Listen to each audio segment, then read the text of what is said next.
Welcome to Clixed Off, brought to you by Lucky Dice Cafe out of Huntsville, Alabama. Check them out at LuckyDiceCafe.com. And now for your hosts, Daniel Powell, Jason Alvey, Alex Coos, and Tyler Spees.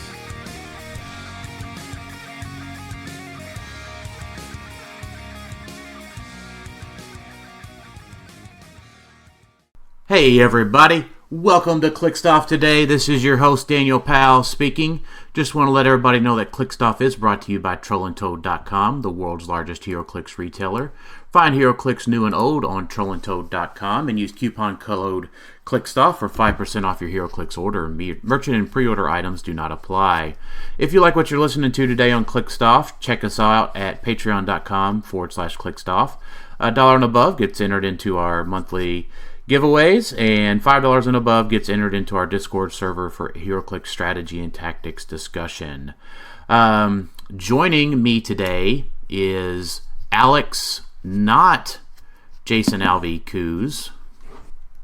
Wow, what a man! We gotta work on these intros, man. Well, I gotta work on the intro for you, Alex, because you're very, I don't know, you're so awesome, neutral. Cool, awesome, you are. You're amazing, really awesome. But it ends up being like, how do you do an intro for the watcher? Fair, okay. So, and our special guest today, returning to the show for I think 22, 23, 24, 25. So fourth time on the show. We are very excited to have the esteemed Scott Porter joining us today. What is up, fellas? I'm very excited to be here with Daniel Powell and Alex Coos. Woo! And the crowd goes wild, and that's how we do an intro, folks. Yeah. We're not quite the hype men, but we talk about HeroClix, so that's what's exciting for us. So we are all here I'm stoked to be back. Yeah, for sure. We're all here to talk about HeroClix for Huntingtons today. And super excited to have Scott on to talk about that. And hang on just a second. I hear something. What is that? Is that the... I see a car out coming in on the show. It says Clixed Off Sudden Death on it. And it looks like Gator Tot is in tow. What's going on, Sam and TJ? Hey, TJ, we made it on the big show. Again. Again. Hey, this is Sam Powell. Got TJ here. We're from Sudden Death, and with the special guest of Mr. Scott Porter. I've announced to you, you have formulated a revenge tour of Mr. Gator Tot. Mr. Chomps was retired by you, but we're the managers of Gator Tot. He's been training for this day. This has been his life's mission to finally come face to face with the man who retired his father. Gator Tot is trained in mixed martial arts, Krav Maga, and is a trained luchador. And don't you think your tricks and that you dethroned his dad will work on him. He has studied and trained to guarantee that he will avenge his dad. So we're here today to be there for Gator Tot, to challenge you, Scott Porter. Okay, I didn't know I was walking into a hit here. Well, listen. Here's the real fact of the matter. If I could speak diplomatically with Gator Tot for a second before he starts flying at me here, I wasn't aware of a simple question being asked of me 3 years ago would send somebody into retirement. I love animals. I know a lot about animals. And I just knew some things about how to defend myself against somebody like Mr. Chomps. I didn't know I was breaking his heart at the time. This wasn't, Thanos versus the little guy. This was just me talking through some stuff. So, I want to apologize, but I also want to let Gator Tot know I will do to you what I did to your father if you come at me. He's been training. He's taken down many of hosts or many of guests on our show. So TJ has a special question for you for Gator Tot. Yeah, Gator Tot's issuing his challenge to you. You can either face Gator Tot one-on-one, just a normal wrestling match, not to the death, or for the rest of time, you're never allowed to reference a comic book during a HeroClix unboxing. Well, strap them up, Tot. There's only one way to do this. I'm just I hope telling you know how to Scott. run in a zigzag line. I hope you train that tail well enough to get at me when I go up a tree and then jump off the top rope onto your little self. I mean, he's been training, so we'll definitely book the match for sure. All right. I ain't scared. Or as they say in the South, I ain't scared. I ain't All scared. Thank you, Scott. Yep, thank you. Thank you, y'all. Now I got a montage going on. Now I got music going on in the background. I'm in the bayou training. I'm walking through swamp. It's like when I used to be in middle school back in the day. I used to have to do something called the mud walk. That was one of our field trips, and they made us walk through 4.5 feet of mud. If you don't know how hard that is, woo! I did that. I did that mud walk a number of times. I ain't scared of no swamp. I ain't scared of no little Gator Tot. Let's go. Let's book it. Put it on. Put it on the book. I'm like Floyd Money Mayweather. I'm over here trying to make some cash. Let's go. Oh, Gator Tot does not know what he has coming in for him. What level, Scott? What version of training montage are we talking? Rocky 4, where you're like in the Russia tundra lifting wagons for some reason, or are we more like you're chasing the chicken and trying to catch it and running on the beach? Kind of training montage. Well, I think since Gator Tot is involved, and I can only imagine what exactly Gator Tot looks like too. I imagine there's a little it's kind of Rocky, but with like a little Team America in it. There you go. Yeah. Minus the scat, and I'm just gonna throw that out there. We don't need that, but everything else, I don't know. But listen, I might need to take this a little more seriously than I currently am. I'm not sure. Oh man. Okay. Well, you can't take comic book factoids away from me. That's something that'll never happen. So, Right. All right. Well, that is the challenge to be seen. Gator Tot versus Scott Porter. Well, as the sudden death crew pulls on out,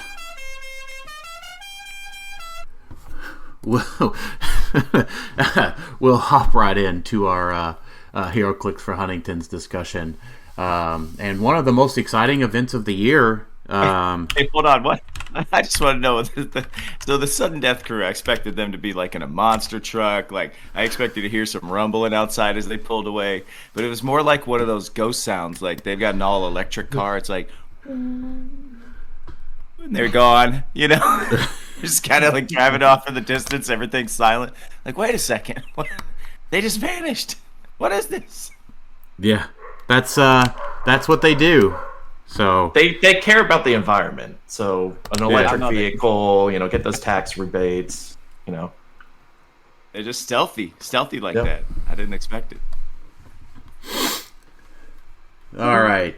So we got an exciting year coming up. Howard's been teasing some of the pricing and the schedule and that sort of thing, and it looks like we've really got a stacked schedule coming up. And Scott, do we want to kind of talk about each day and go through that, or what do you kind of want to talk about when it comes to that?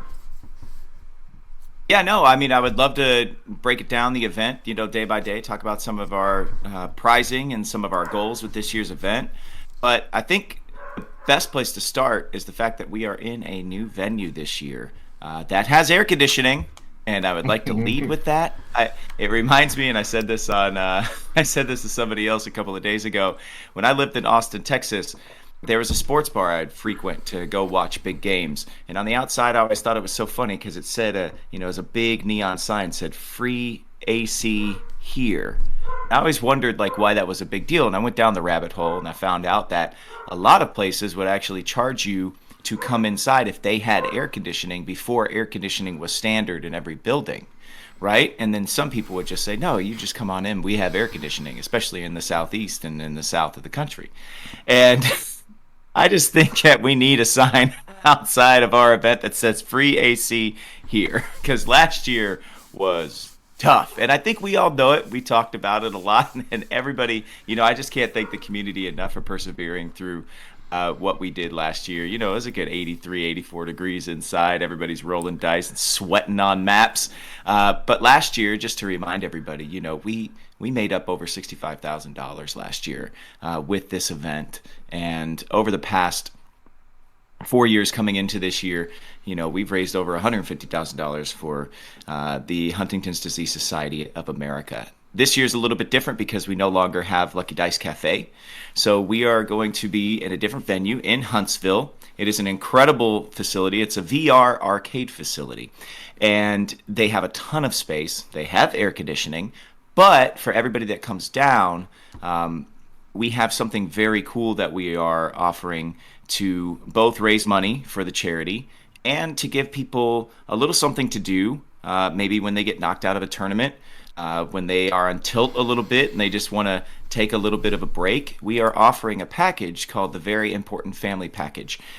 And what is so cool about this is that for you and your immediate family, if they do choose to come, we have built out a couple of things for family members to have a lot of fun and have a couple of other distractions to be able to do when you're sitting at a table playing HeroClix. Because let's be honest, if you bring your friends, you bring your family who maybe they don't play the game as avidly as some of us, they'll watch 20 minutes and 30 minutes, maybe even a whole match, and not quite know what's going on. When I went to the Champion Clix event in Orlando a few years ago, my son and daughter came down and they watched one match and they had had enough for the whole weekend.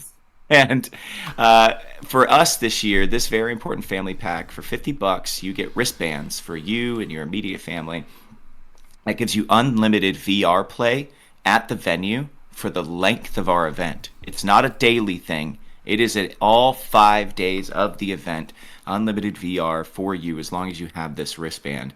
On top of that, we are also offering a convention exclusive promo figure package that comes along with that. You'll get a map, you'll get a John Cena, you'll get one of our special bystander tokens that the winners of that unique prize last year were the Phoenix Nest. They have come up with a new bystander token that will be HeroClix legal, where after our event, and you'll get one of those as well as a grab bag blind box of either one of the new figures we're debuting at our event with the Joker Fish or Daredevil and Elektra, which are two new promo figures that no one has had in their hands before, HeroClix for Huntingtons, and then you'll get one other LE. So it's a great package, but it's also a way to allow folks that are coming in to have something else to do outside of just sitting, after a tournament and just having to, hang out in their disappointment if they get knocked out of something, or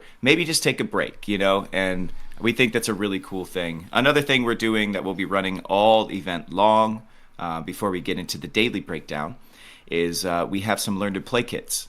We reached out to WizKids. Howard's idea was, if we do have any young members of the community or any new members to the community who don't quite feel comfortable jumping into tournaments of this size just yet, there is some learn to play stuff that have some really cool little prizes and starter sets and things of that nature, and we're going to have somebody on our staff able to be there to help walk people through in the learn to play stuff. And we strip all the powers off. It's basically just dials and dice, and we teach people movement and how to play and how to roll and how to position yourselves and just really cool stuff. Outside of that, we have battle royals that run all week long as well, and the battle royals this year, it's very cool, and I have to say thank you to WizKids, as I always do. They are so incredibly generous with the support they give us. All of the prizing this year, just like last year and the year prior, is coming directly from WizKids for this. So we purchased some product to run these battle royals all weekend, but all the prize support comes from WizKids, and that allows us to give 50% of every single seat bought for a battle royal all 5 days long. 50% immediately go to HDSA. So those are some things that we have running throughout the course of the weekend at our brand new venue, Divergence, down in Huntsville. And we could not be more excited to be running this thing and have an extra day to see and hang out with everybody in the community that comes down and supports us. And I got to say thank you ahead of time for everybody coming. And I got to, say everybody who's maybe on the fence, hopefully after we get done talking today, you'll come on out and hang out with us. And I'm so excited. This year's going to be awesome. Awesome. Yeah, we are looking forward to it. I think this is going to be my son's first event that he's going to come to with us. So that is awesome, dude. Yeah, so, that is so cool. And I think really what helped Sam and I make that decision is the fact that he's been talking about wanting a VR headset for months at this point. So we're going to get him the VR package to give him some additional things to do while he's while Sam and I are playing. So that's so cool. Yeah. How old is he now? He's 5 and he's going to be 6 in June. So he's getting to where he can take care of himself mostly, and we're gonna trial it down here in Huntsville. So not quite because right. he was little. Well, you and I ran into each other down at Disney World a couple of years back, just randomly, right? Did we know each other there? No, it was during Clixed Off. I mean, not Clixed Off. It was during the Champion Clix. But yeah, he was little, man. He's 5 now. That's crazy. Yep. Time just flies. Yep, finishing up kindergarten, done really good this year. So we're gonna trial it and see. So a little bit smaller event. Not ready to terrorize any BR tables yet, but it's coming soon. You should try it just once. Just pay for his entry and just sit him down and watch him clean house. Yeah, maybe. Everybody will just avoid him, be like, "Oh no, let him roll some dice," and then before you know it, all of a sudden he's like, "I have a mastermind plan." Boom, just rolling, taking everybody out, wins the whole thing. Yeah, we should have taken the kid down. Just don't sit him at a table with Jason, because when Jason goes into BR shark mode, even your son isn't safe. Right, yeah. Nobody's safe when Jason goes into BR shark mode. So I've sat and played with it, and I'm like, oh, he's ruthless. I thought we were gonna have a fun BR game. Yeah, no, Jason knows how to get those BR prizes for sure. So, and to piggyback what Scott said about the venue, keep in mind, air conditioning wise, this place obviously is going to be very well ventilated because VR games and arcade games generate a ton of heat, so they're used to hot conditions and making sure everything is cool. So it's not that they're just cooling us, they're prepared for their environment is prepared to cool a lot of other things as well. So I feel much more confident there than we did at Lucky Dice Cafe, because that was just a store, whereas this place is built to cool down a lot of VR and arcade equipment that generate a ton of heat. Right. So I'm pumped about it. It'll be interesting. Yeah, I think so. I think for the most part, as long as the air conditioner works, most everybody will be pleased. And for people that are sitting there going, well, here's some of the things that we loved about Lucky Dice Cafe. Of course, the cafe itself, and we're talking about the Jean Grey and the Phoenix and all these sandwiches and everything that you could always make sure you go and grab. That was right there in store. We will have food trucks coming out and hanging out outside of Divergence down in Huntsville, but we will also, I believe Howard has said, the Phoenix and the Jean Grey will be making a comeback at some point throughout our event weekend. So hopefully we'll get more details from him on that soon, but they better be ready to make a serious number of sandwiches, because I know that as soon as they say, hey, it's here, we could do the Jean Grey for the next 3 hours, everybody's going to be in line. I know I'm going to be in line. So, but that being said, we've thought about a lot of these things, and we just think for the overall experience of this weekend, it's going to be much different. But I think this might be our coolest event yet. So I'm very, very excited about this entire thing. Yeah, it's going to be a fun time. So talk about Wednesday, starting early in the week. We start off with the Tracy Brock Memorial event, which is 3v3 sealed. Any hints or clues for anybody out there in HeroClix land, Scott, of maybe what sets will be used this year? Not from me. This event is run by Scott Crampton and Howard. Him and Scott get together, put their heads together, figure out kind of what old stock they have laying around, and it's always interesting kind of what they bring out of the, I don't know, Clix dungeon. I don't know where they keep these things, but it's always older sets, and it's always a lot of fun to kind of go back and relive and see some of the nostalgia of, man, oh wait, what set are we playing with? Oh, okay, what pieces were the ones to get out of here? And you're going back in your 18 years in your Rolodex of HeroClix, trying to remember exactly which pieces you should be drafting, pulling for, splitting up amongst the team.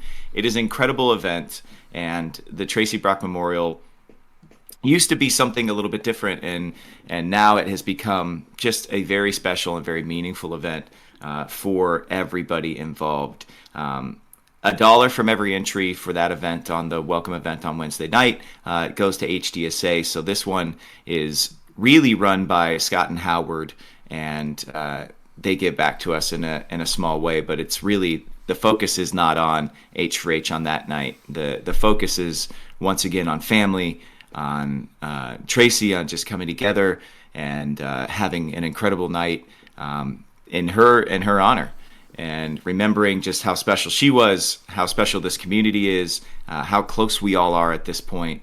And there are beautiful trophies that are handed out at the end of that night, and it is possibly, and this is tough for me to say because I've got a couple events this weekend that I think are pretty fun, but this might be the one that is the most fun for a lot of people, because you are playing with pieces you just don't currently play with. You are playing with pieces that very often you would never touch.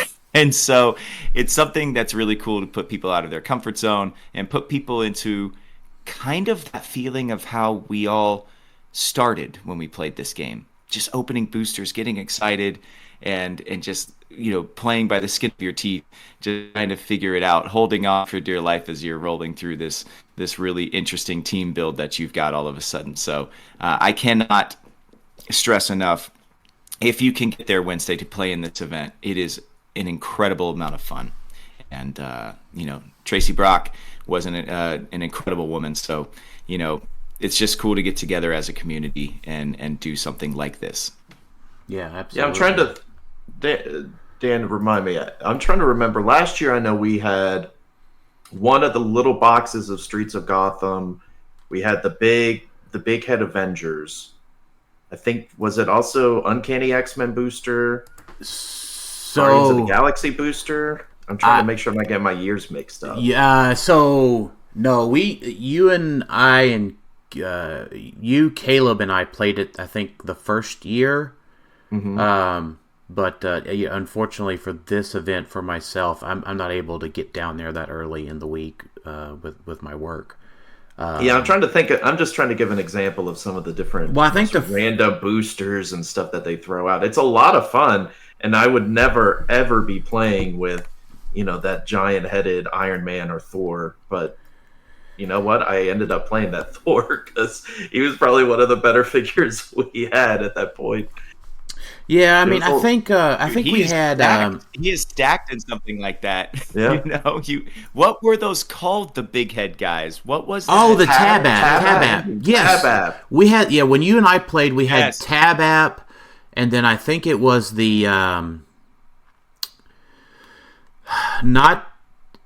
Maybe it was Teen Titans. What was the DC set after Teen Titans? It was a Justice League set. It wasn't Slosh, right? It was Slosh. Yes, Slosh. Yes. So it wasn't a. Yeah. It was the League of Superheroes set. But it's. I'll piggyback. It's such a fun event because when you go into a sealed event, you kind of know what set you're going to play in for the most part. This is what we got, so you kind of mentally prepare. For this type of event, there's no mental prepare. There's no way. It's you harken back to what little mental history you have of a figure you may have played 8 years ago, and like, oh yeah, this was an okay figure, and you're just trying to put all these pieces together. And there's certain rules too. I don't know if they're doing them this year or not, but usually there's rules of, hey, this person, player A has this limitations, player B has this limitations when building. It's a very fun event. It's one where, with all the other events, sometimes it gets serious with the prizing, or you get really intense with it at times. This one, it's really hard to get like so focused and intense. It's a night of fun, of I just got these random figures, we'll see how it goes, and if it doesn't go well, oh well, it's the kickoff event. I've got plenty of other tournaments and BRs to play the rest of the week. I emphasize everyone should come play it. It's a lot of fun. Yeah, and the cool thing about it is, I talk about the HeroClix for Huntington weekends because HeroClix for Huntingtons is my personal initiative that I do to raise money for HDSA. But my partner on this is Rock and Howard. And the cool thing about this event, it is a joining of two events and two communities coming together to create one awesome weekend. So if you are into Rock and you are hoping to qualify for the World Championships on Sunday that Howard runs, not only is the prizing this night very, very good. You're talking about first place teams are getting Smash and Destroy retail chase boosters, and second place are getting Spider-Verse retail chase boosters, which I know a lot of people are looking forward to. You also have a chance to earn Rock points at this event, and then at different events throughout the weekend to try and qualify for Worlds on Sunday. So, some very cool. It's a cool mix of everything that we are trying to do. This is an event that's focused on community, just like HeroClix for Huntingtons. It is focused on a very special woman in Tracy Brock, just like HeroClix for Huntingtons was created, focused around a very special woman to my wife, and that's how Howard and I came together. Is just our love and our support for our wives, and so this event, as a welcome event, it is incredibly special. There's a wide amount of ways for you to really enjoy the event. I think the first year, it was something like War of Light and Explosion. It was like, wait, how did these two sets even play together? And that's the fun of it all. But then the prizing is varied, and people who jump in, the top 8 teams are getting a brand new figure that you've never seen before outside of this event, Daredevil and Elektra. So the prizing is fantastic. The fun is on another level. So that's really, a huge reason to jump in on Wednesday night. It's just so fun. Yeah, for sure. And then we roll into Thursday, which I'm a little sad I won't be able to make it there on Thursday, because I do really love playing Supercharged Sealed. One of my favorite things favorite types of events that WizKids has come out with, and we've had it about a year now. Mm-hmm. And I think I've played in probably, I don't know, a dozen Supercharged Seals at this point. Yeah, it's a good way to have a sealed event. Instead of just 2 boosters, you get the 3 boosters, 2 boosters of one primary set and then a secondary set, and you're building a bigger team, and it allows more flexibility than your typical, I got 2 boosters and I didn't do well. Because a lot of times there are mulligans in certain Supercharged Sealed, depending on the venue. So I love Supercharged Sealed. This year, this has replaced, last year we did a Rock Regional, I think, on the Thursday. And so this has replaced it because, we've built in the Rock points and the Rock entries into the Saturday, Sunday tournament into all the tournaments.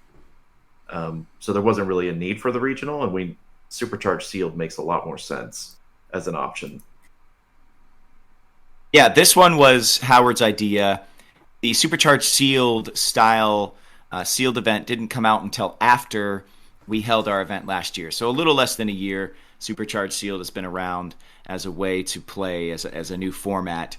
That being said, Howard like you said, had made a way for people to come and qualify for Worlds by playing Battle Royals, by playing all these, he calls them rock and rolls, all these little smaller events that you can pick up points at if you really want to play on the Sunday, which is completely, that's his side. That is Rock's side. Like, that is for cash prizes, which is all provided by Rock only and is very separate from everything that we do for H4H. But in our partnership, he, again, on Sunday, will donate $1 per ticket to HDSA. But for the Supercharged Sealed, he called me up and he said, hey, I just purchased a bunch of product. I want to run this Supercharged Sealed. WizKids said they thought it was a great idea. They gave us all the pricing. So this is another event where 50-50, every single entry that's bought for the Supercharged Sealed, 50% of it goes directly to HDSA. The pricing for this one, through the roof. Just like everything else we do at our event weekend, we are supported so kindly by WizKids. If you go online to HeroClixForHuntingtons.com, you're listening to this, you can keep up with us as you listen to this podcast by clicking on each of the days of the event schedule at the top of the page. Everything's up there. You can check Wednesday, Thursday, Friday, all the way through. You can check the very important family package as well. But you can see the pricing here. And again, it's a mix of, you've got rock points happening, but you've also got incredible pricing given to us by WizKids. Marvel HeroClix Smash and Destroy's retail chase booster to the winner of a sealed event. To get a chase booster for winning a sealed event is something pretty cool, because you're already walking away with something really fun. The stuff that you've already played with. But on top of that, the pricing that we have that is, premiering at the event, the Daredevil and Electras and everything, those are all a part of this event. We've got maps that we have designed exclusively by winners from last year or by me, sprinkled out throughout all of these events, as well as the bystander token that is launching with this year's HeroClix for Huntingtons. So, it's a fun way to play. I love the idea. You always are sitting there at a table when you're trying to build a 300-point team going, man, if I just had another 100 points, if I just could build. And people have been clamoring for a while. So it's always way more fun to play with bigger teams. 400 points using 3 boosters to build this team that you play with through the Supercharged Shield is just a really cool format to play in. And I'm hoping to actually jump in myself if I have time. So we shall see. But this has got me chomping at the bit here. Sealed is my favorite thing in HeroClix. So this is an event I would love to take part in. I don't know if I will be able to because of everything else we have going on, but I hope everybody out there listening does. Yeah, awesome. This is probably for me, this is the Thursday is the biggest thing that I'm missing out on, I think. It doesn't start till we're not starting it till later. It doesn't start till 11 Central Time. I know, but that's right in the middle of the workday I have to work in. One thing I want to emphasize because this is the last bigger rock event before we move into the more HeroClix for Huntingtons events. Thursday is also when the BRs start, the Battle Royales. This year, Howard elected to not do the 8-person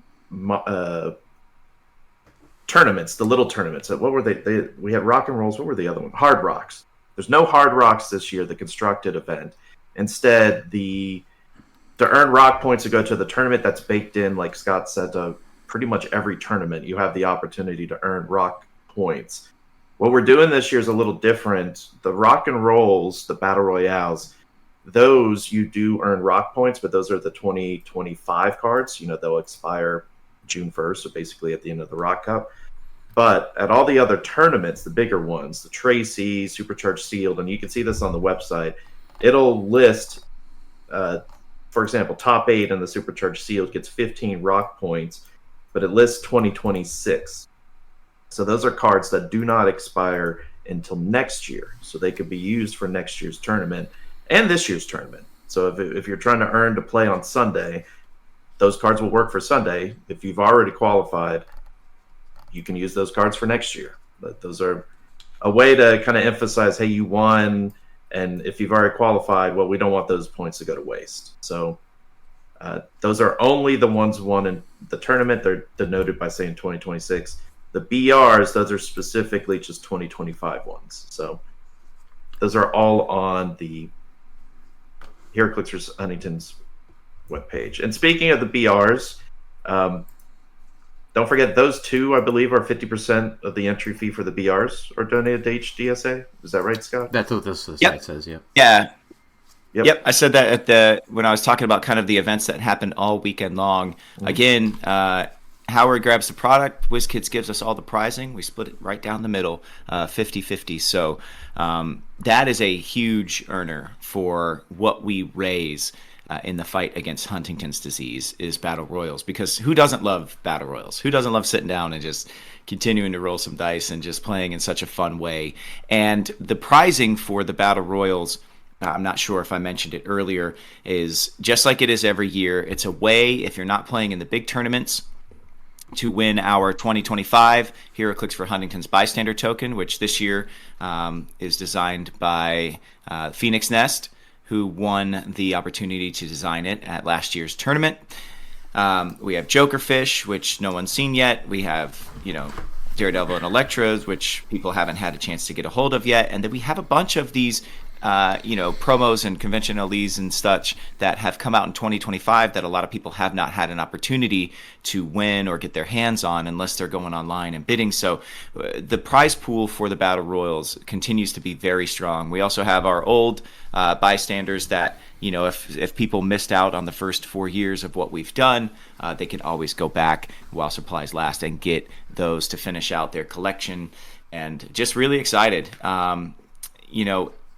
We'll get to the auction in a little bit. Saturday night, there's an auction. I will auction off 1 or 2 Battle Royals that I will 100% be a part of. But if you come to the event, I hop into Battle Royals pretty frequently, actually. I think last year, I got over my because I was working on Ginny and Georgia last year. I was shooting season 3 of the show. I only got to come down for Friday, Saturday, and then had to fly back out Sunday last year. But I still got into, I believe I played 18 Battle Royals throughout the course of my 3 days there, which was just very cool. Like it was awesome to be able to jump in. I was doing the tournaments during the day, and then I was jumping into Battle Royals at night. And listen, I'm here to play. I don't get to play as much as I'd love to.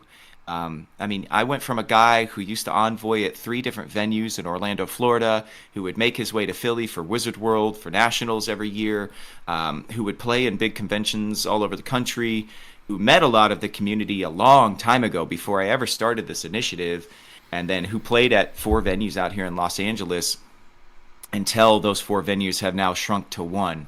Which is such a shame. We only have like 1 big venue that we could play at in Los Angeles. But the venue is very, very cool. And I met a lot of the guys that have come out for the event through there. But I don't get to make it out that way anymore as much as I would like to. My weekends are now chauffeuring my 8 and my 10-year-old kid around. So unless a venue pops up out here that is doing something on a weeknight where maybe I could, steal away after my kids go to bed and play in a tournament, I don't get to play as much as I'd like to. So this tournament weekend for me, and I don't know if there's a lot of people like me out there. Maybe there are people who don't have many venues around them, people who don't necessarily have the time just because of the real life schedule and the crunch of it all to play as much as they would like to. This is an event where you can come and play from sun up to sundown, basically, HeroClix all day. And that's what I love to do when I come down. I make sure that I'm sitting at tables as much as I can and getting to hang out with all you guys and getting to roll dice, just, selfishly for myself too. Yeah, lest people forget, playing HeroClix is about having fun. That is indeed the reason we play the game. So, yep. Yeah, I'm always really excited, and what I'm most excited about is sometimes when we do these types of shows, I don't have to talk a lot because this sort of thing is just exciting to hear you talk about, Scott. So let's move on to Friday, and this is Friday is the 3v3. Okay, so. And that does lead into our first question. We got a multitude of questions here. Dan, this was from Anthony Barnstable. What would you play in the 400 Modern Highlander? So let's talk about 400 Modern Highlander. This has been a format that we've played the past few years. I think most everybody kind of understands how it works.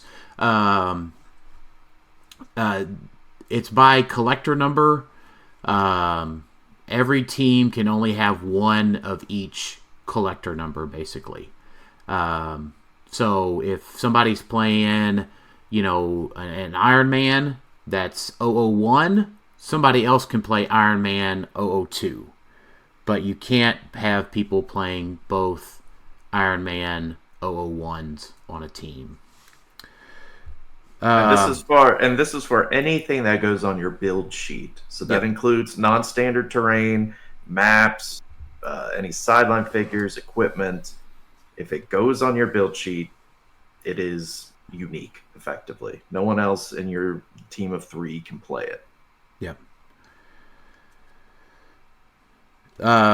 Yeah, this thing started out, if you remember, it was a singles Extreme Highlander tournament. And I remember back when we launched this thing, it was all virtual. And we had quite the ban list that first year because there was a lot of things that hadn't been touched by WizKids for a little bit of time. If everybody remembers, we had gone into complete lockdown. We had gone into a time where nobody was making it to stores to play any longer.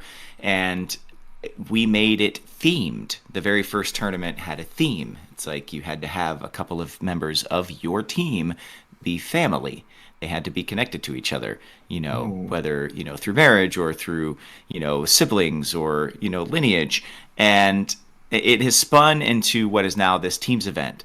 Extreme Highlander still holds, and I know we still have a little bit of a ban list, but I can't stress enough that this event is still, as Daniel said a couple of minutes ago, fun. HeroClix is meant to be fun as well as meant to be competitive. And it's very tough for this tournament, which has incredible prizing, because this is where you find some of the HeroClix for Huntingtons unique prizing. Pick a legacy card, create a bystander, create a map. A lot of that happens in this particular tournament. But I always say, what would you play? That's the big decision for everybody. If you want to win, if you're going to build hyper meta teams that you think can come out, smash the competition, and win this whole thing and get yourself these big top prizes, which are, Smash and Destroy factory sets or Spider-Verse factory sets. And there's not just one per team. It's each team member, which is the first time we've ever been able to do that. WizKids is supplying us enough factory sets to make sure that each team member, they're not getting a factory set as a team and then splitting it. A couple of years ago, we had the Batman set with Scooby-Doo in it, and all of the lantern items, all the equipment had to kind of be split up between a team of 3. No, everybody's getting their own this year, which is insane. But we still have a big focus on fellowship. And the more unique team builds, the more themed team builds that we see, those are going to get more points in the fellowship running. If you come out with a truly meta build, and you are just a highly genial person, and you are so fun to play against, but you're still playing something on the map that can be like soul crushing, your chances of winning fellowship probably pretty low. So if you build to win and you take your shot, you better win, because we have other prizing as well in our fellowship for this event that is just huge. So it's really cool. You can see all the prizing. You can see fellowship breakdowns and everything again on the site. So I won't necessarily go through everything that we have to offer here for the HeroClix for Huntingtons Scott Porter Invitational. But I do want to stress that, for me, if I'm looking back at the last couple of sets, because I don't get to play all that much, of course I want to play something that's meta relevant. Of course I want to play something that's just a ton of fun at the same time. So, I don't know what I would play with. I would be probably, just for me, probably playing something that's not meta relevant at all and just seeing if I could maybe, win a couple of rounds and just have a good time. But that's me. I'd probably be playing with Silvermane and letting his head pop off all over the map. Just something that, as they said when they were designing Spider-Verse, something that would surprise and delight the player. So for me, I would probably build something, around figure that I just want to see how it works on the map. But I know for a lot of people, they're going to be building around something much more, I don't want to say sinister, but something much more deadly on the map. But that being said, it's really cool to see how some of these things evolve and how this event came from a singles tournament with a family theme and a huge, band list to what it is now, which is a 3v3, which this team's format, I see more cool stuff. I see more camaraderie at this event than I have at a HeroClix event in a very long time. So that's what we hoped for with this event, and I think it has really become that. Yeah, it's definitely one of my favorites. Team events are always one of my favorite events to play. Just a lot of opportunity for for the community and for fellowship and just really having a great time. So to answer Anthony's question, I think I'm probably going to be playing Collector. Will be the one of the three that I'm picking. So probably Collector with all of the good stuff. Well, the good stuff that your teammates aren't playing. That's right. Yeah. Well, which I think is why Extreme Highlander is such a good thing to put on this format, because it does help balance, for the people that are playing the more fun thematic teams. Well, you're not necessarily going against the powerhouse every single round, because the powerhouse can't have all the power unless they build it that way, where one player has everything and the other two have not nearly as much. But it helps balance it a little bit, like lower the power level to a little bit more manageable, to where, hey, if you do play a Guardians of the Galaxy team, you've got a decent shot. It depends on how you build it, but you could, beat up a Collector or something like that, because he may not have all the equipment or maps or everything he's used to because his teammate is using it. So I really like that aspect. Yeah, for sure. And the way it's broken down for people who haven't played in a teams event before, and here's something cool I want to say. If you've never played in a teams event, we always have a couple of people that come and want to take part in it, but don't have a third player, or they're a single player. Always ask when you first get to the event, because you might find some other people that want to jump into the tournament with you. And 100% of everybody's entry fee goes to HeroClix for Huntingtons, goes straight to HDSA for this event. It is for a great cause. Bang for your buck. $30 is an entry fee for an individual, and then you get to play Clix all day long until the cuts start to happen. I mean, bang for your buck, that's pretty high value. If you're just wanting to sit there and play with some cool things and experience a tournament like this, you can always find some other people. We've had a lot of people roll in and say, I wish I could play in the teams event, and then have a duo say, hey, we're actually looking for a third. Come jump in with us. And that's what's really cool about this event, is it allows for things like that to happen. And I also wanted to ask you guys, for those of out there who have never played in these events, you have like an A seat, B seat, C seat, right? So you've got big powerhouses usually all in the A column, and then B sits against B and C sits against C. What seat do you guys like to sit in on your teams? Are you anchoring A? Are you playing in the B slot, C slot? What are you guys doing? So I've played team sealed in these team events since probably 2016 or so, and here is my thought. There is absolutely no rhyme or reason to it, Scott. Usually, I love it. Yeah, usually Dan's like, who has the best handwriting? Because you're going to be writing the points and stuff on the card. You're going to be A. That is about the only thing that I actually do have, is that best handwriting goes into A. But now that we use HC units and it's all on our phones, I don't know. So what I've done the past couple of team events is we've rolled off. So let the fates decide who is A, who is B, and who is C. And then just whatever happens, happens. Because I don't think that there's any strategy to it after probably my 25th team event here is I just don't think that there's a rhyme or reason to it. Is Swamp Thing's legal? I probably want to run Swamp Thing, actually. I had to play with him a lot last year, and that was that guy's nasty. That's probably where I'd go. Fun, but well, he is fun for me. But we do have maybe not for everyone. We do have a legal Swamp Thing, so 2 of them actually. So you could definitely play both of them. Yeah, the Black Lantern one is nasty. All right, Saturday. Now, go ahead, Scott. I wanted to mention, as we are exploring some options here, and so Friday is a time that I want to kind of bring up how we are approaching the auction this year. The last couple of years, for people that have taken part in our auction, again, I say thank you so much. That is the biggest money earner we have to raise money for the HeroClix for Huntingtons initiative to help HDSA in their battle against Huntington's disease. We've gone up over $30,000 the last couple of years on our auction. It has been incredible, but I know the feeling in the community is maybe we've left some money on the table. If you haven't taken part in it, what is supposed to happen with our auction is at the end, items that are still being bid on, even at the conclusion of the entire thing, we'll say 9 p.m. Central on Saturday is when the auction is supposed to end.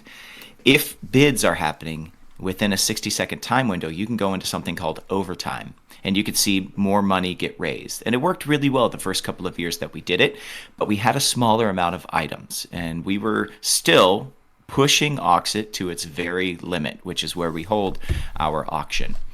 And the last 2 years, when we've hit 9 o'clock, the app has just been overloaded to the point that it just started closing all of these auction items out. And a lot of people have said, I would have bid so much more money. We could have raised so much more money. Some people thanked me, actually, and said, I'm glad it shut down because I didn't really need to be spending that $1,500 or whatever they had been bidding on, So, sentiment has gone both ways. But a lot of questions have been asked, are we going to continue to use Auxxit? Yes, we are.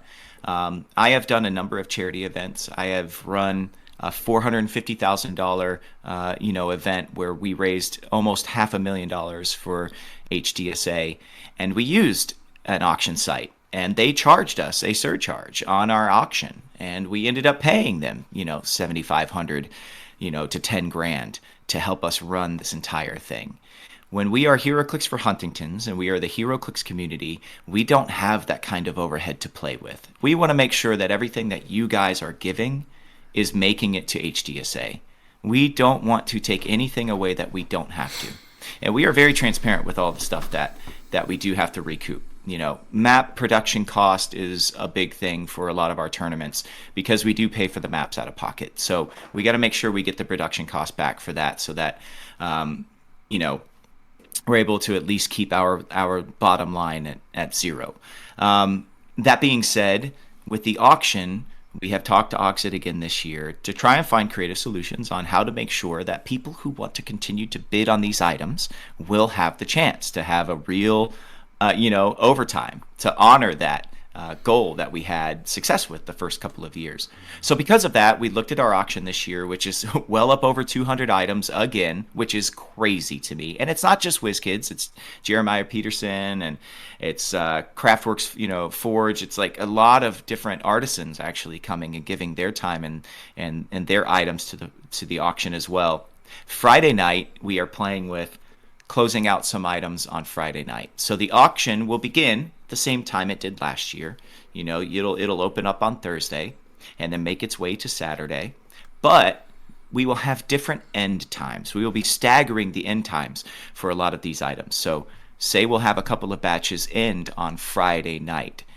So people may start winning items on Friday night if we decide to go that way. And from all the testing that I'm hearing Auxxit has been doing, this will be a much better way for the app to actually do everything it's built to do.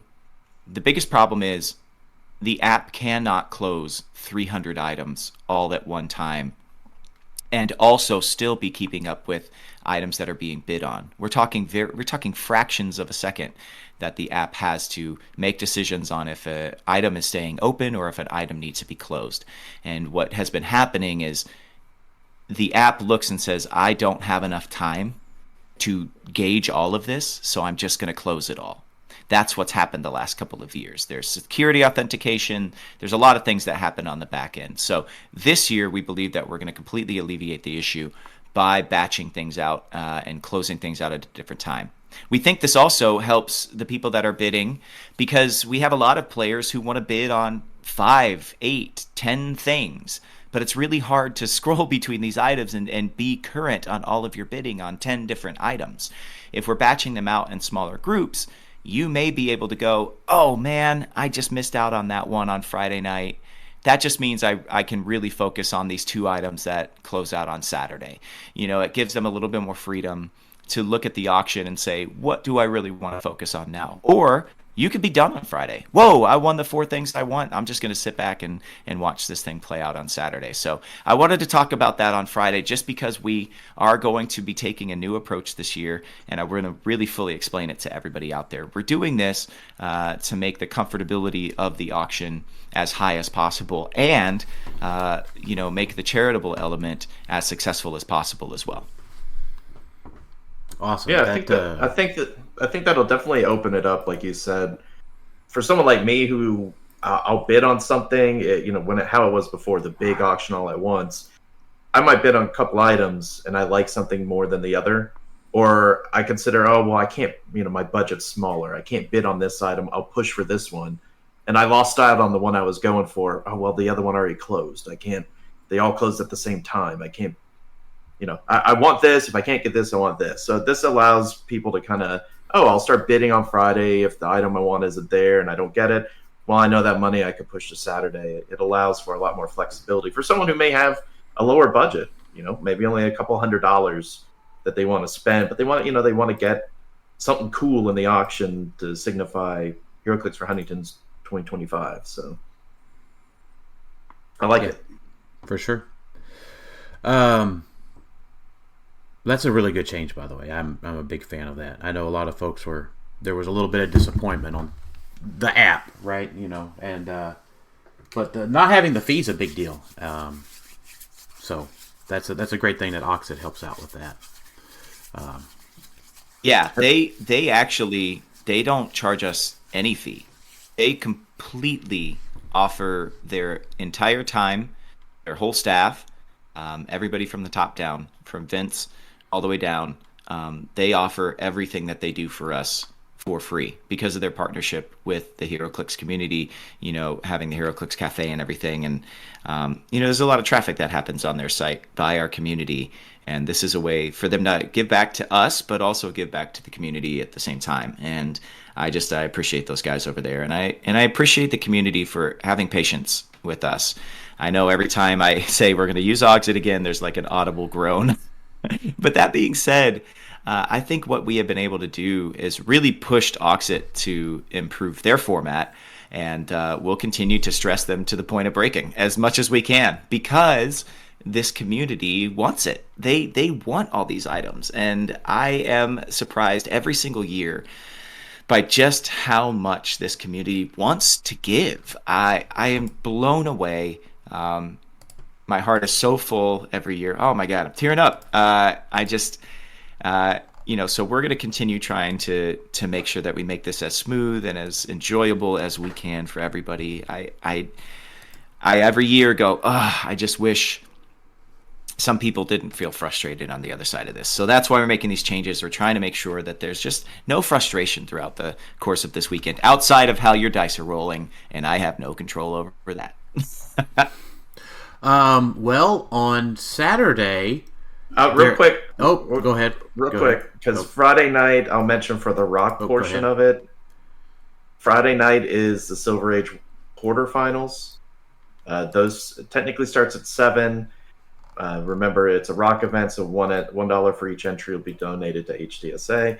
This event, it's starting at 7 Central Time, but could be delayed. If we have anybody that's in the 3v3 that made top cut and they were planning on playing in quarterfinals, we'll delay the event until they can play. We don't want people to have to choose on which one they want to participate in.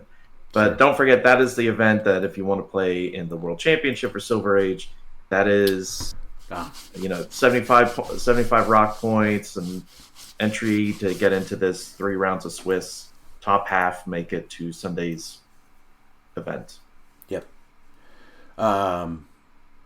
Is that the one that is? Do you have to enter in with your 75 rock points on Friday night? Yes, Friday night 75 points, and then if you have enough points, I think it's 125 or 150. 150 to go straight to Sunday. Yeah. So if you I have do know 75 that because I'm planning on going straight to Sunday. So yeah, and it's $40 to enter, and that is an only one-time fee. Like, so if you play on Friday and you make it to Sunday, you're not having to pay an additional $40 to play on Sunday. It's just anyone who's playing in the World Championship, whether the quarterfinals or semis, it's the rock points and a $40 entry. So awesome. Well, so Alex, you ruined the only segue that I had. Is that Scott doesn't control dice rolls except on Saturday, where we have charity probs up to 5 per game for $1 each, and it is Scott Porter versus the World, which is the one event where I was thoroughly trounced, beat down, butt whooped by Scott Porter 3 years ago.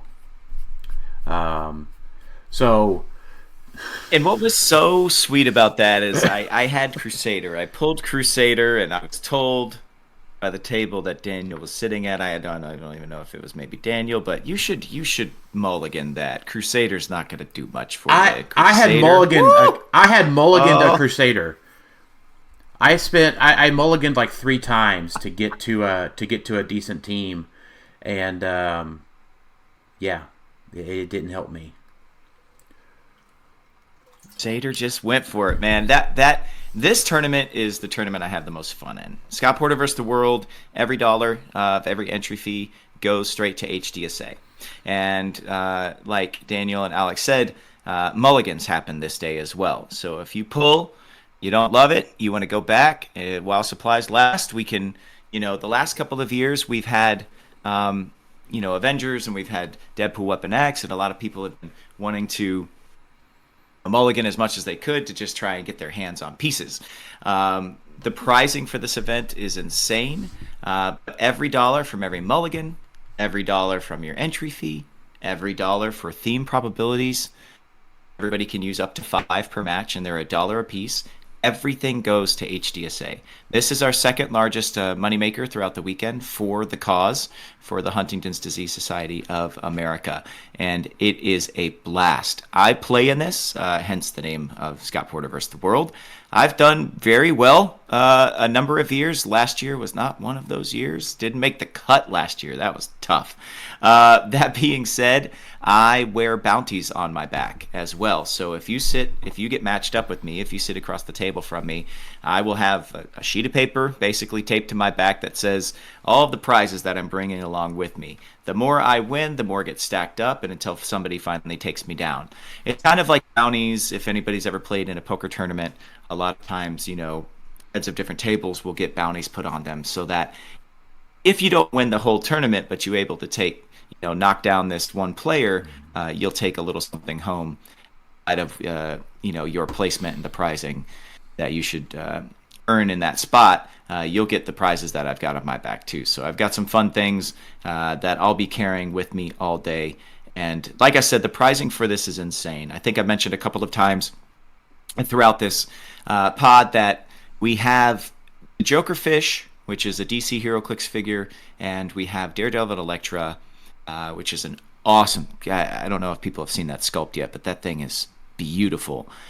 Those 2 pieces are premiering this year at HeroClix for Huntingtons. And then the pieces that premiered at Adepticon, will be having those as well. So if you didn't make it to Adepticon, we are the second time that you'll be able to get a lot of those convention exclusives. And all of those are going to be a part of the prizing for this event. As a matter of fact, the top 64 will get the Jokerfish figure.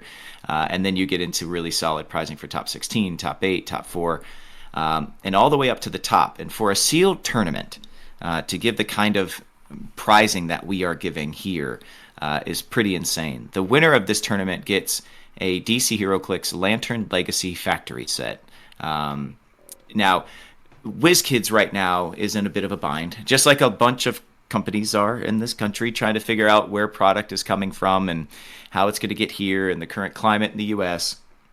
business-wise and tariffs and such.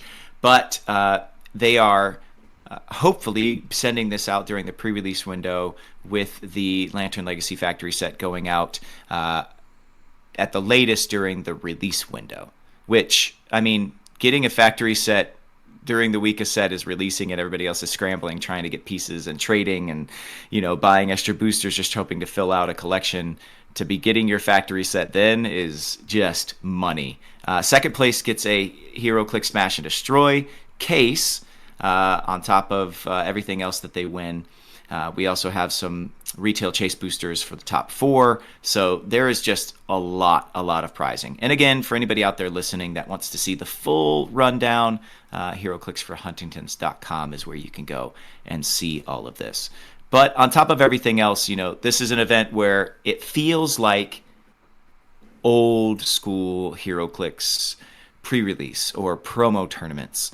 I remember being in the Fashion Square Mall in Orlando, Florida for the, what was it? Critical Mass pre-release. And there was like 300 players and everybody was getting a purple ring figure and everybody was just there having an incredible time. That feeling is what the Scott Porter vs. World Tournament feels like. Last year we had 110 people playing, and I cannot tell you the last time I played in a tournament with over 100 people that is this much fun. So, we'll come in, we'll salt the room. People get random prizes every now and then. If somebody rolls a critical miss, Howard will walk in and say, the next critical miss, raise your hand, and they'll win a little something extra. So this tournament is just a blast, and I can't wait to play it and get this year. Yeah, great stuff.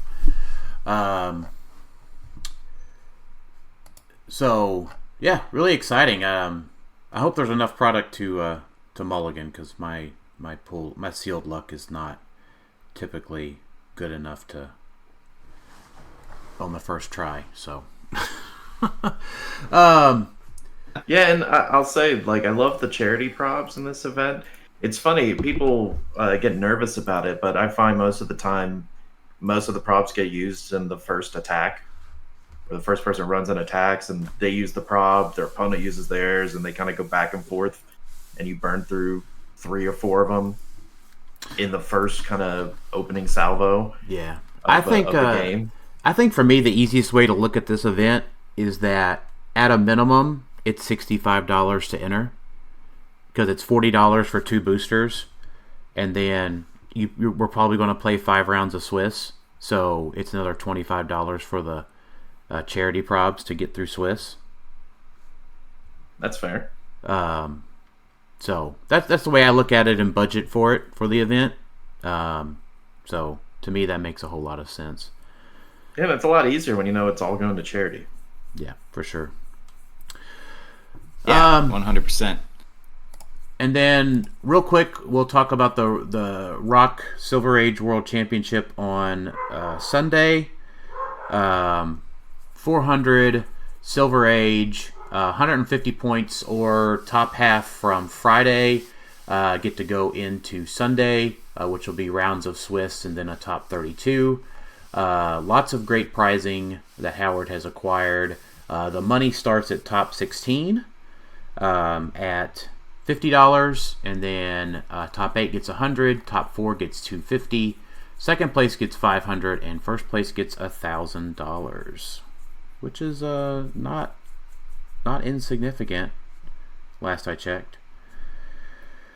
Not at all, but I want to make sure that everybody out there knows that this is something that is provided solely by Rock. This has nothing to do with WizKids or with the H4H initiative. This is something that is, cumulative over the course of the Rock season, and the cash prizes for this event are provided solely by Howard and Rock and his side. But he does, again, generously just toss $1 our way per entry into the Worlds. And I have been lucky to stay and watch this event, and it is one of the few Super Bowl-like feeling tournaments that we have in HeroClix still, and it's really cool to watch. The community sticks around late into Sunday night, which is really cool to see it all, wrap up this way. That being said, the last few years we've tended to run long on some events, and we could do that because we had Howard's Cafe. I mean, it was his shop. He could close the doors whenever he wanted to. This year is going to be way more on time, way more rigid because we are in somebody else's house this year. So hopefully things, I know the last couple of years, a lot of people, that's one of the other things they've said, we're playing Clix until like 1 a.m. Then we've got to show up the next day for Worlds, and I'm just fried in my brain. So we are hoping that all of that is a little assuaged, and that we are running this thing a little bit more on schedule so everybody has the time that they need to prepare for something this large. I didn't mean to cut you off, Alex. I wanted to just jump in and say a couple of things. Go ahead, brother.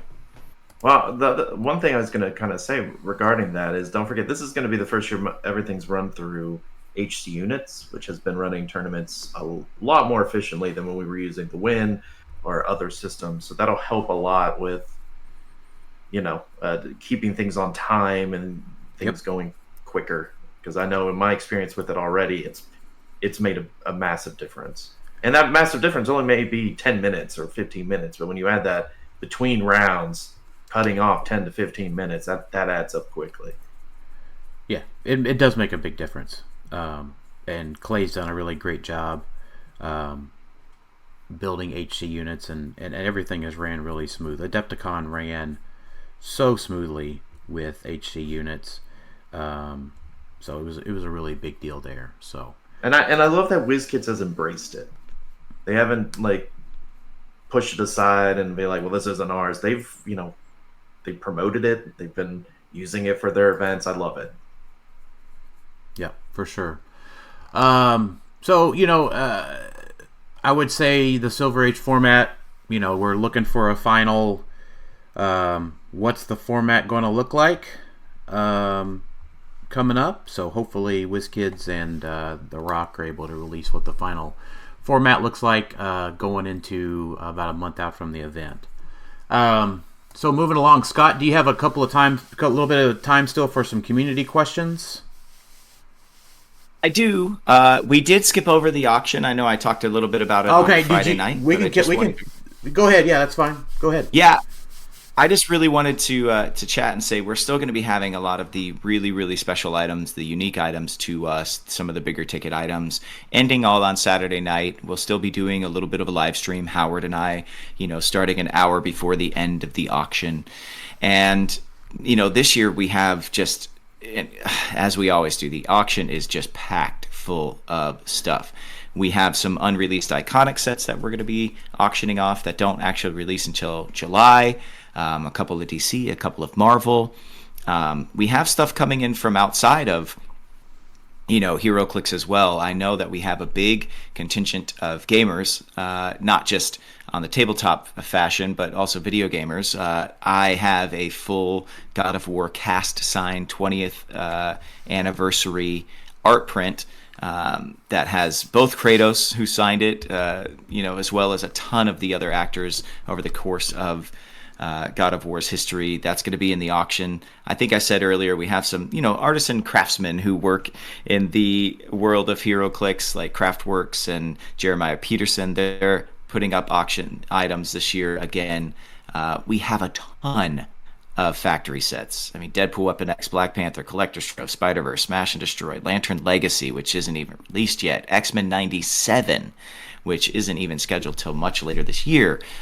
You can win a set of that to be sent your way, hopefully in the pre-release window, with the disclaimer that, of course, it could come out the week that the set is releasing. We also have, again, for people that can't attend the event, this year we've decided not to do online battle royals. We were breaking even, almost going negative over the past 2 years. And unfortunately, it's just there's not enough people that are still doing the online play when it comes to HeroClix for Huntingtons for it to make a ton of sense for the charity itself. We hated to have to give it up, but what we like to do is make sure that we support all of our judges, and I want to make sure I give a huge round of applause to everybody that offers their time, because all of our judges, our envoys, the people that were running the online battle royals, they are giving up entire weekends of their time for free, no questions asked, just for the cause. So we like to make sure that our judge and envoy packages, we give them something for their time throughout the course of the weekend. So they get prize support. Just like a lot of the players who get a chance to win them in the tournaments, they get prize support on the way out as well. And the prize support packages we were giving them was almost breaking even with what we were making on online battle royals. That being said, everybody out there can still bid here. And what we've done is taken a lot of that prizing and tried to put it into the auction. So you'll see big numbers of a lot of these convention exclusives and promo figures.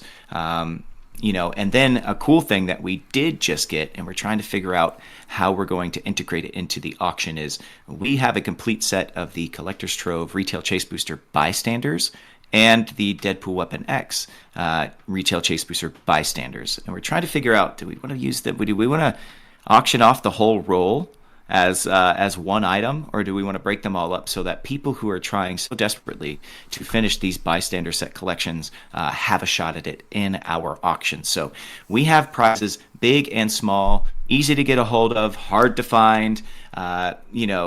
We also have the Scott Porter signed stuff, whether it's the map that I designed for this year, which, again, we have a big video game contingent, and I'm in a pretty big video game this year. It might be loosely themed around that. That's the map design that I did for this year. It has special map rules, just like last year's Ice Lake map, and you can bid to win either the variant or the one that we will be giving out, or selling on the website this year, and you can have those signed. It might be legendary. You also have the bystander tokens in this, and you also have the other maps that were designed in this. So, and then, of course, the big prize culminating in the Become a Switch Clix, which is one of our unique prizes as well. So the auction is huge. Again, HeroClixForHuntingtons.com. You can see everything that's going into the auction. More details will be coming with when we're launching the auction and how you can bid, of course, through Auxxit and the Auxxit Cafe. The HeroClix Cafe and all the good stuff is coming out in the future here. So keep your eyes tuned to HeroClixForHuntingtons.com for more information. But you can see the current list up there right now, and it is thick. Mm-hmm. Yeah, for and sure. It's gonna. More could be added. We're still a month away. So. Yeah, I know. See, we're gonna try and break the app again, but this year it's gonna run much more seamlessly, and I can't wait.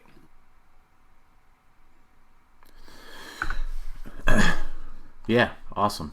There's a lot of good stuff there. I'm glad that it's online and folks can still bid for it, and no, you not have to be physically at the event. So that's been a nice feature of it in general. Okay. Community question, Scott? You got a few more minutes for that? Yeah, sure. Okay. So Alec Musser asked, and he attached a picture here, and I still don't know if this one is photoshopped or not. Scott, did you do an unboxing on the toilet? No, I have never unboxed anything on the toilet. I can. So is that a Photoshop? That. Is that a Photoshop that he's done? I don't know what where this is coming from. Have you seen the picture of you holding Silvermane? No, where can I see this? Oh my God. Here, I can. I'll look and link you the post here real quick. I'll send it to you on Facebook. Oh my goodness. Here, I just sent you the post. It definitely looks like it's photoshopped. I didn't know. This is a legitimate question. I'm not saying maybe one way or I don't the know. other here. Actually, it could. I don't know. But it is Silvermane. Hey, I'm waiting for it to come up. Let's see. Yeah, I sent it to you. I sent the link to it's in the comments there on the first post. The first post on the comments. Oh boy. Oh yeah, that is Photoshopped. Okay. That is not my body at all. I wasn't gonna say anything, man. I wasn't trying to say anything. I didn't know. I just was like, I can't watch every piece of HeroClix content ever. So I was like, I don't know, maybe Scott did some sort of meme. Maybe there's something about Silvermane in a toilet. I was like, I don't know. Scott knows all this crazy cool stuff about, HeroClix and comics. I didn't know. I was like, well, this is kind of cool. Maybe maybe Silvermane get on the toilet. I'm down to my old playing weight, 185. But back in the day when I used to play football, that paunch on that body is not mine. Does not belong to me.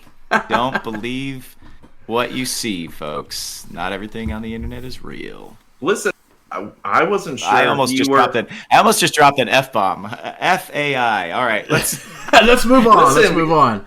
We didn't know how dedicated you were. You could be like a Christian Bale, and you had a role that you had to adjust your body for some reason. Hey, man, All right, well, let's move along here. Brandon Michael Bruner, it's always awesome to see how excited you are for each set coming out, but which recent sets and pieces have you most excited on a personal level as a player to see being made? So I'm going to take this in two different directions. So I got to say, doing the Behind the Booster with Brian and John for WizKids for the Spider-Verse set was really cool because I was keyed into some things I would have never have seen.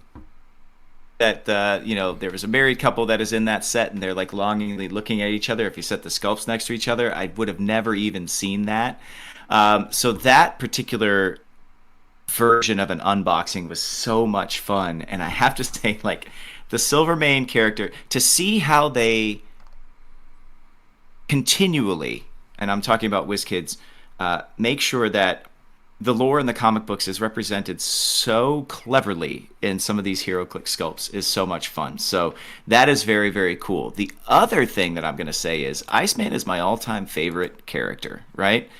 There has been so much Iceman the last couple of years that even I am getting Iceman fatigue. So I'm saying the next couple of sets, let's give some other characters a chance to come out and be made. But the thing that I'm most excited about, Smash and Destroy, the unboxing starts next Monday. And I will give you guys a little heads up. As I was unboxing this thing, I started to realize that they kind of used damage control. Of all things, of all the Marvel properties they could focus on, Smash and Destroy, they chose to focus kind of on damage control. And seeing all the characters that they were able to connect to damage control and spin out was so awesome. So you'll see me geek out next week throughout the unboxing series, but there are some really, really cool characters that had ties to damage control that even I'm racking my brain going, oh my gosh, I forgot this character was involved with them. This is so cool. And if anybody doesn't know what damage control is, it's the people that have to come up and clean up cities and repair cities after big superhero battles happen. So that was something that was really, really cool as well. Well, that's awesome. Yeah, looking forward to that unboxing next week. And it's probably a good tie-in. You do have your stream with WizKids next weekend as well to promote HeroClix for Huntingtons as well. And that'll be on the WizKids YouTube channel, I believe. Yes. WizKids official YouTube channel on Saturday the 19th. Tune in for that. Unfortunately, this year our schedules are such that I am traveling and so is V, so we had to do this one pre-record style. They asked for community questions to be posted onto the social posts that they've had over the past week or so. So hopefully we'll still have some community questions at the end. But during that live stream, we will be premiering dials for some of the upcoming promotional figures that WizKids will be releasing for Worlds and beyond, because we will be auctioning off packages of those in our auction this year. Unreleased promos will be another auction item that we have. We'll be premiering Lucas Van Hollen's Become a Switch Click that he won last year in our auction. We'll be debuting the brand new Phoenix Nest bystander token for this year. We'll be showing off the map. We'll be showing off these unreleased iconics that we're going to be auctioning off. So there's going to be a lot of hype in that stream. So make sure you guys tune in. Yeah, for sure. And then Malcolm Rush sent in a question. Over the years, which HeroClix set surprised you the most when you did an unboxing video for that set? Oh man, which one surprised me the most? There's been different sets because some of them are based around a very niche, storyline, and unless you read these 8 issues, you can't really play this set. I'm looking at like Empire and sets like that. And then you've got your wider ones where they're like, we're just kind of going to do a main character through the ages, like a Black Panther or something along those lines. But the set that was, I think, the coolest, like every booster I was opening, I was loving something else, was either, I'd say, Fantastic Four Future Foundation or Wonder Woman. I think those two were kind of back-to-back for me. They were doing this captain element. You had a lot of equipment happening. You had a lot of very unique characters that I never thought would get clixed happening.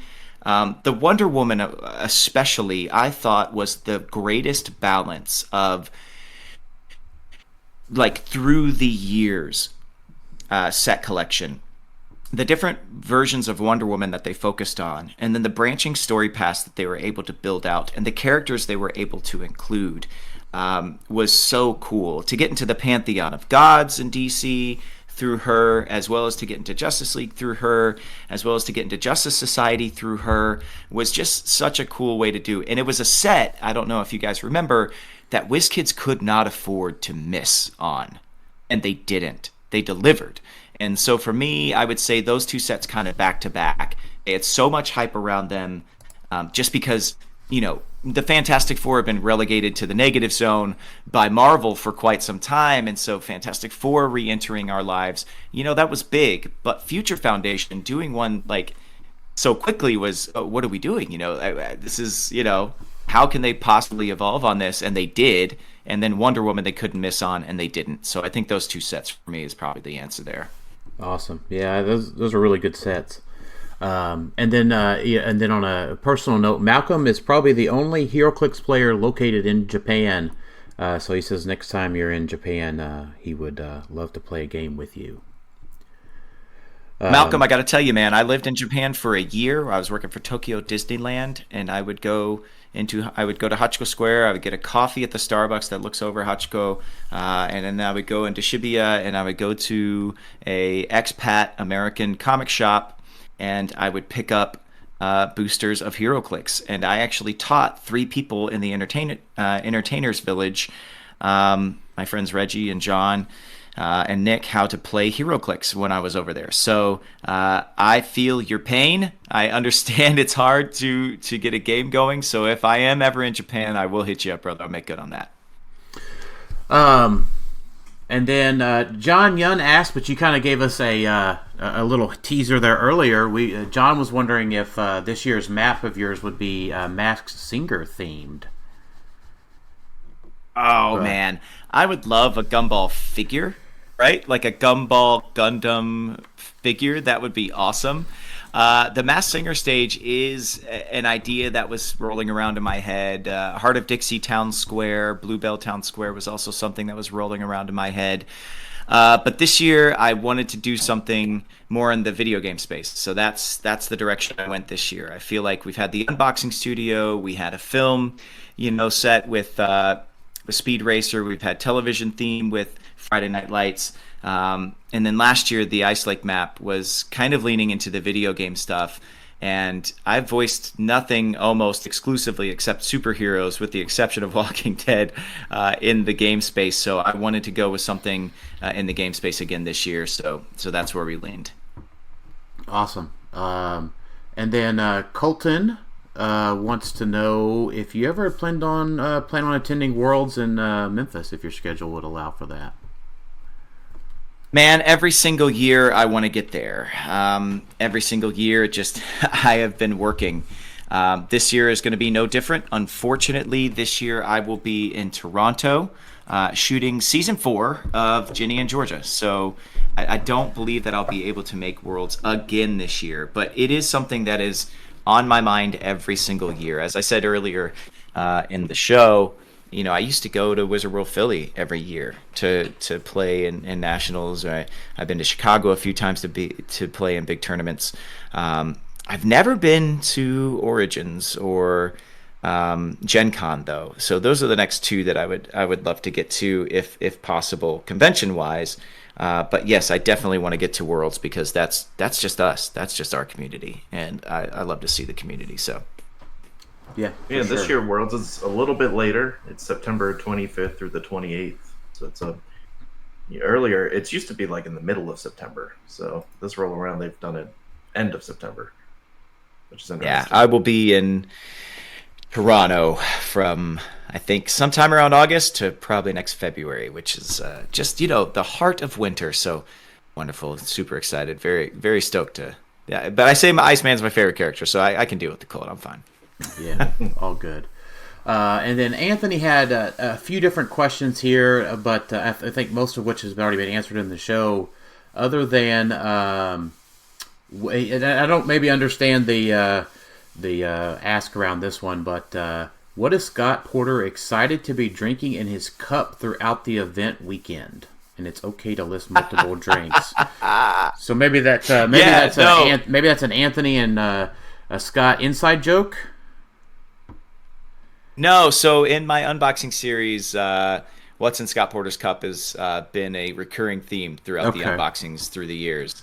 Last year it was Bigfoot's Little Donuts coffee from across the parking lot of the HeroClix Cafe for most of the weekend. And this year, unfortunately, it's not going to be as close, although I will have to make a trip over there to pick some up. They have recently brought back the orange vanilla Coca-Cola, which is great, but the king of all Coca-Colas is Cherry Coke. Fight me in the comments. You can't beat that. So, if I'm drinking soda, probably Cherry Coke. But let's be honest, this is a long weekend for me, so whatever the best coffee around is going to be is probably what's going to be in my cup. Oh, and also water. Stay hydrated, folks. Please do yourselves a favor. Even at an event like this where you're sitting down rolling dice all day, stay hydrated. Yep, for sure. That's probably one of the biggest keys to success is keep your body fed and watered throughout an entire weekend like this. That is crucially important.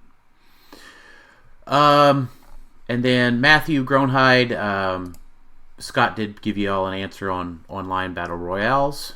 And then Colton, I think Colton Bouchek, realized that he did not realize that there was actually a Scott Porter bystander that exists.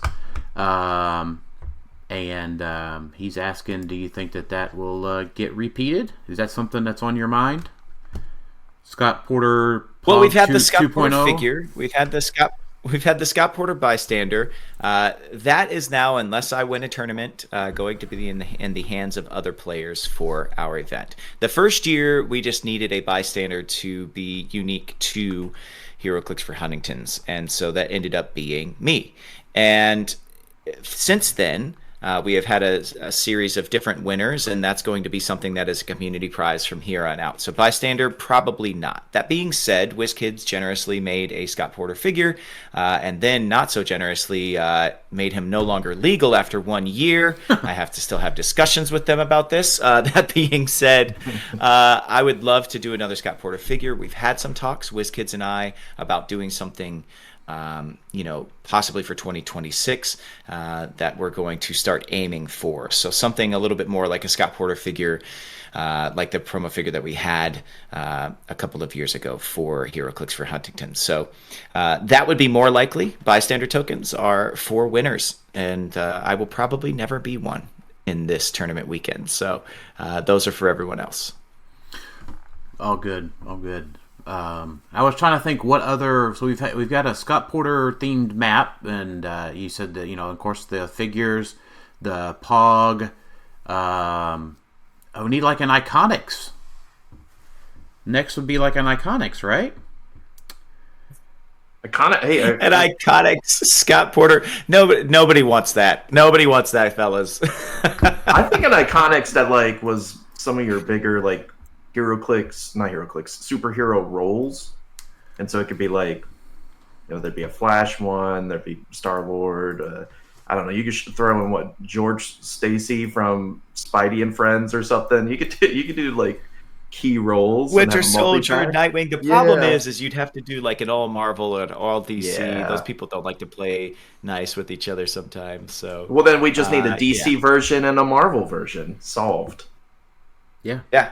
And then an actual speed racer car, like the old like the ones that came in the Batman set, similar size to that, like the Batmobile. We need an actual speed racer. Dude, Man, be who awesome. Who owns Speed Racer now? Pilotable Mach 4. That would be so cool. And then Mork Board, and apologies if I'm mispronouncing your name.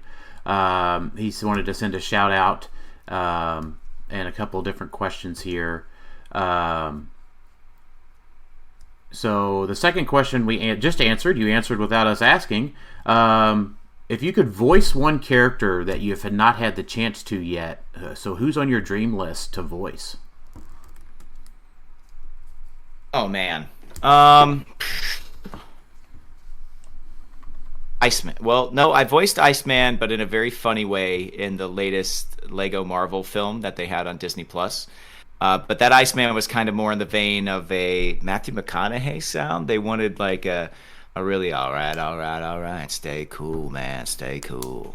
Like they wanted that kind of feel for Iceman, which I've never seen Bobby Drake like that. So I would love to actually finally voice Bobby Drake in a proper X-Men property. So that's my answer until I get to do it.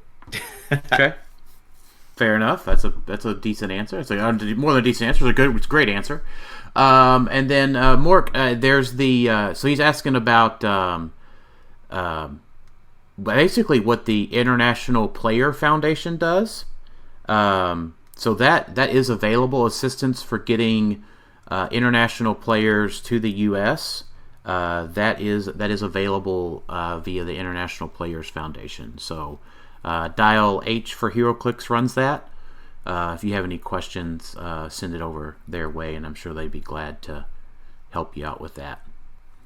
And then the last question he has for you is, if you could recommend one trade paperback from the last 12 months, what would that be?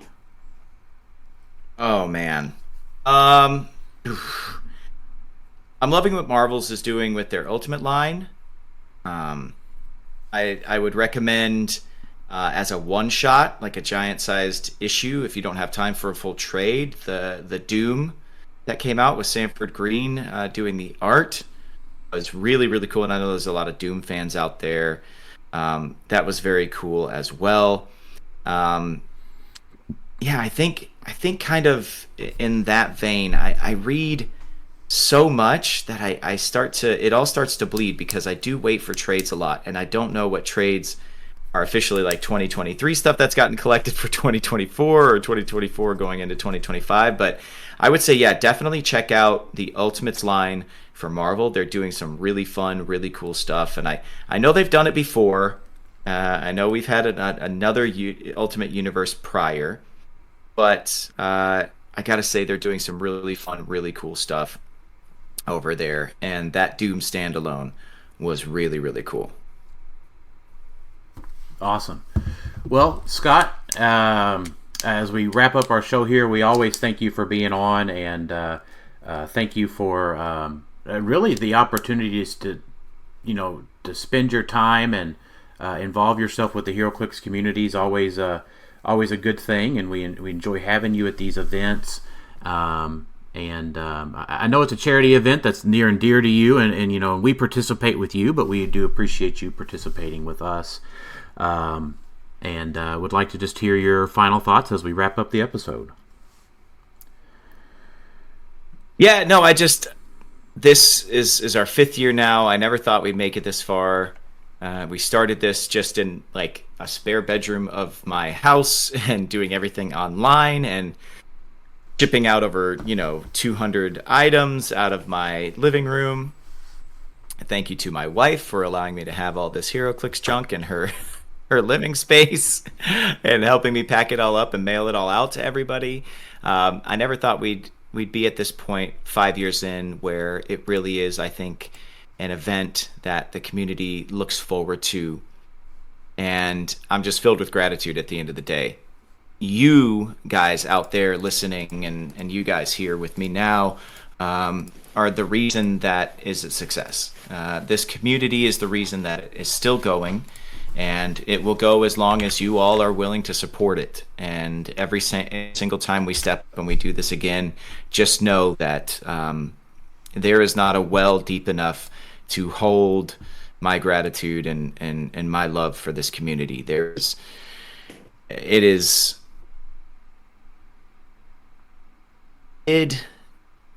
Sorry, I get emotional when I talk about it. I did a large event for a long time, for about 6 years, raising money for HDSA. And it was a huge Hollywood gala, and I asked every single company that I knew and every single person that I knew in my life to help us out with it. And it was in a big rock venue, and we'd have a live band, but it would take 9 to 10 months to plan. And I felt like I was talking about Huntingtons in every single facet of my life every single day. And that starts to wear on you a little bit. When you do charity consistently for one thing that is affecting your actual family, it feels like you can almost never escape it. And it can become a little bit suffocating. So when HeroClix for Huntington came along, it became a way to raise money for this incredible cause, try to take care of my family and my wife and the future of it by trying to find a cure and trying to make sure that people who are battling Huntington's, like my wife and my mother-in-law, are supported, that we can set up centers of excellence all over this country where doctors are educated about what Huntington's is and how to help the people that are battling it. But with HeroClix for Huntington's, when I started doing this, I could do all of those things in a way where the entire weekend was not about me talking about HD anymore. It was about people understanding what I was going through, but people who love things that I love and getting together and playing a game. And this doesn't weigh as heavily on me as the other events that I've done. This is a light.